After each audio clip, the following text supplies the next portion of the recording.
24 घंटे पहले मुंबई में बोट एक्सीडेंट हुआ। 13 लोगों की मौत हुई। अब भी कुछ लोगों के लापता होने का दावा किया जा रहा है।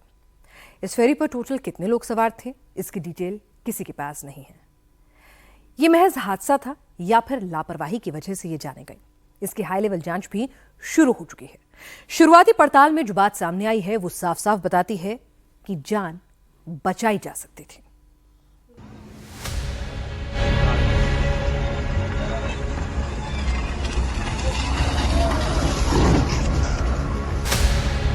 नेवी की स्पीड बोट बेकाबू हो जाती है।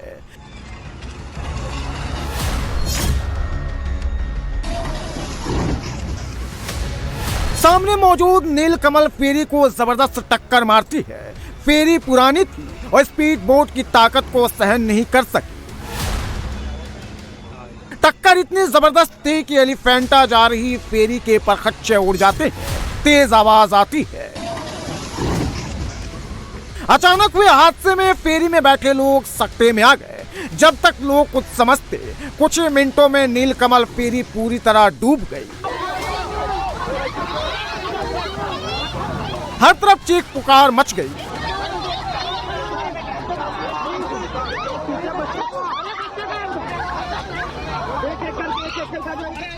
रेस्क्यू ऑपरेशन में नौसेना की 11 बोट, मुंबई की मरीन पुलिस की 3 बोट और कोस्ट गार्ड की 1 बोट लगी।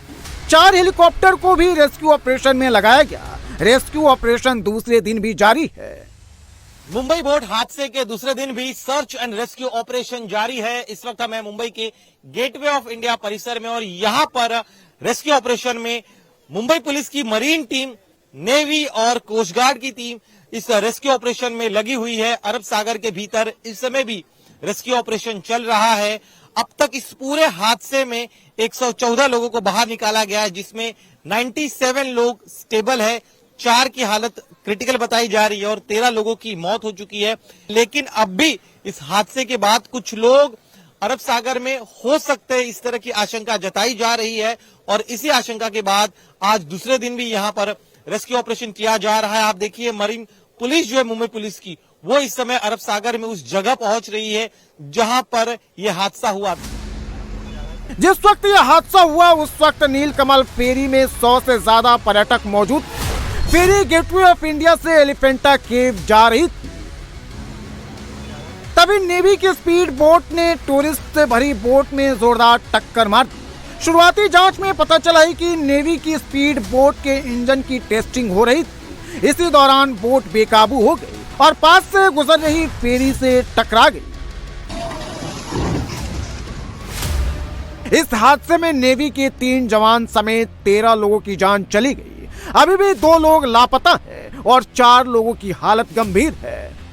कैसे हुआ, कहां चूक हुई, इनिशियली बताया जा रहा है कि जो है ट्रायल चल रहा था। उस ट्रायल के दौरान जो स्पीड है, उस स्पीड पर कंट्रोल खो देने की वजह से यह हादसा हुआ। लेकिन इसके पीछे क्या कोई और भी वजह है, इसकी भी जांच अब की जा रही है।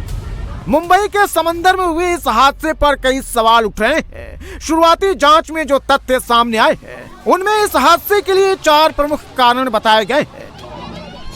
फेरी में क्षमता से अधिक यात्रियों का होना, गलत जगह पर नेवी बोट की टेस्टिंग, फेरी में सेफ्टी गैजेट की कमी, नेवी बोट के चालकों का स्टंट करना। मुंबई के समंदर में अगर इनमें से कोई भी चीज सही की गई होती तो इतना बड़ा हादसा नहीं होता। हादसा भी होता तो 13 लोगों की जान नहीं जाती।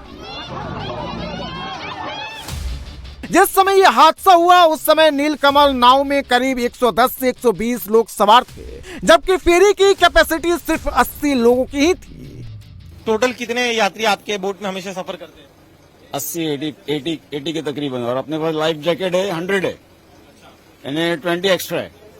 ये जो इस तरह की बोट होती है, उस बोट की पर कैपेसिटी कितनी होती है पैसेंजर्स, बताइए? 85। अच्छा, और स्टाफ के साथ कितने सफर कर सकते हैं? 85, टोटल 85 है। हाँ, यहाँ पर लिखा गया है ML अल हम, ये जो बोट का नाम है उसके नीचे लिखा गया है कि यहाँ पर इस पैसेंजर्स जो है कुल 85 पैसेंजर्स एक साथ जो है यहाँ पर सफर कर सकते हैं। साथ ही इनका कहना है कि 100 लाइफ जैकेट जो है यहाँ पर इस बोट में मौजूद है। इसके अलावा फेरी में सुरक्षा के इंतजामों में भी लापरवाही बरती गई। नेवी की स्पीड बोट के फेरी से टकराते ही उसमें छेद हो गया। कुछ मिनटों में फेरी समंदर में समाने लगी। इस दौरान पर्यटकों ने बचने की कोशिश की, लेकिन बोट पर सुरक्षा के लिए जरूरी इक्विपमेंट की कमी थी। सभी पर्यटकों के पास लाइफ जैकेट नहीं थे। इस कारण हादसा और भी बड़ा होता चला गया। देखिए, हमारा तो रोज का आना जाना है यहाँ पे।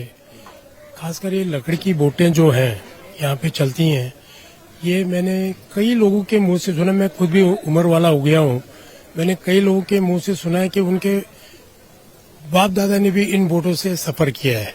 आज 70 बरस हो गए देश को आजाद होके, तो आप देखिए कम से कम इसमें कुछ इम्प्रूवमेंट होना चाहिए। आज भी यहाँ से मांडवा जाने के लिए लगभग 1.25 घंटा लग जाता है।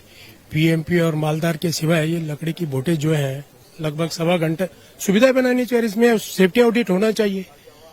अब जब तक अब ये इतने 50-60 साल से यही बोटें चल रही हैं रिपेयर होके 40 बरस 30 बरस, तो क्या होगा सर? ये घटनाएं होंगी।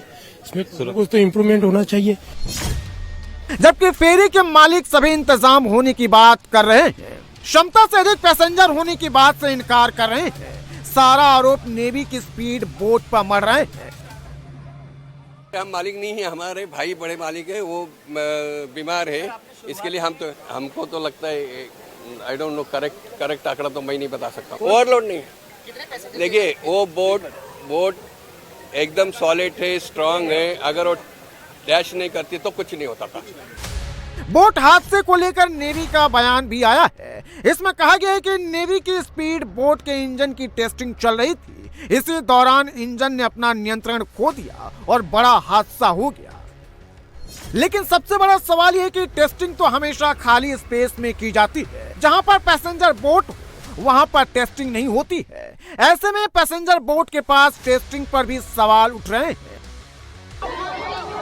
इतना ही नहीं, बोट पर मौजूद पर्यटकों ने बताया कि नेवी बोट के चालक स्टंट कर रहे थे। उनकी स्पीड लगभग 100 किलोमीटर प्रति घंटा थी।